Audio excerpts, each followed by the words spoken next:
আজকে সকাল সকাল চলে গেছি রামরাতলা। তো ভিডিওটা শেষ পর্যন্ত দেখতে থাকুন, অবশ্যই বলবো কেন গেছিলাম আমি রামরাতলা। তো রামরাতলায় সরাসরি ট্রেন ধরার পর তো 7 ঘন্টা দাঁড়ানোর পর ট্রেন এসে যাওয়ার পর চলে গেলাম সরাসরি আবাদা স্টেশন। তো আবাদা থেকে দেখুন এরকম গ্রাম্য পরিবেশে সকাল সকাল হাঁটতে কার না ভালো লাগে বলুন। তো আবাদা স্টেশন থেকে হাঁটার পর তো সরাসরি চলে গেলাম আমার জায়গার সামনে।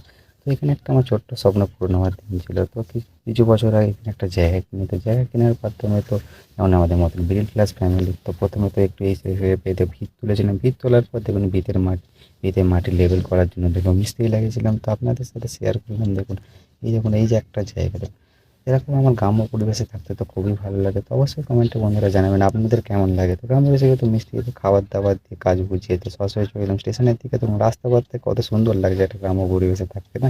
তো সরাসরি চলে এলাম আবাদা স্টেশন। আবাদা স্টেশনে আসার পর দেখুন কী বলবো, তো তারা এই লাইনে ডেলি প্যাসেঞ্জারি করে তারা তো এরকম ভুক্তভোগী হন। প্রায় 1.5 ঘন্টা লেটের পর দেখুন এরকম ঝুলতে ফুলতে আবার ঘরের দিকে রওনা চলে এলাম।